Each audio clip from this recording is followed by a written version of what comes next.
Bonjour à tous et bienvenue sur boursicoté.com pour cette nouvelle analyse technique Forex et matières premières. Et donc nous commençons avec la paire de devises euro-dollar qui, suite au franchissement ici des 1.1645, est bien valide. Donc la poursuite haussière du mouvement.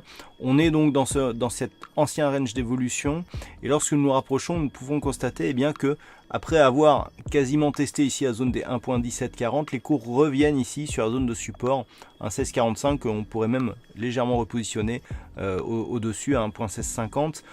Toutefois, ce que nous pouvons aussi remarquer, c'est que ce retour se fait sur la moyenne mobile 20 exponentielle avant un rebond, ce qui nous montre bien que nous sommes toujours ici sur une dynamique qui a déjà été portée par cette moyenne mobile 20 exponentielle précédemment.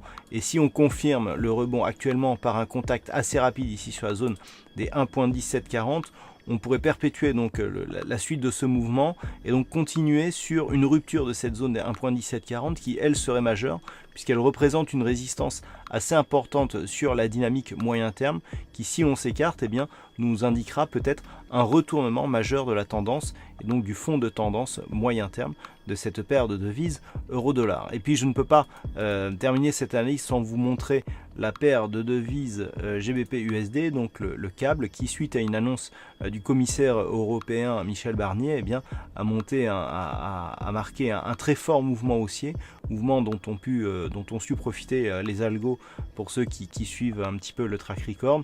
Un très beau mouvement, assez rapide ici, et qui se tente à se stabiliser ici sur la zone des 1.30. Et puis sur l'or, nous avons un mouvement qui continue à rester haussier, puisqu'après ici cette impulsion sur la bande de Bollinger supérieure, les cours reviennent ici sur la moyenne mobile 20 exponentielle qui agit comme zone de support. Les cours se stabilisent autour des 1205 $ l'once, zone qui était une zone de support ici intermédiaire. Alors, si on valide une poursuite du mouvement, on visera un retour possible ici sur la zone des 1218,50.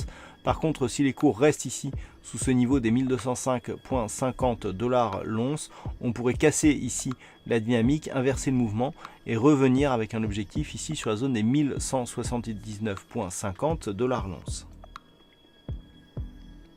Et puis sur le WTI, hier je vous indiquais qu'il fallait surveiller cette zone ici des 69,50 $ le baril. Une cassure de ce niveau peut nous donner un signal de retournement majeur sur la dynamique ici du WTI. On est en train de casser cette zone de résistance. Alors on est en train de le casser, maintenant il va falloir voir si cette cassure est réellement significative ou pas. Nous avons déjà eu des tests par le passé, tests qui se sont révélés infructueux.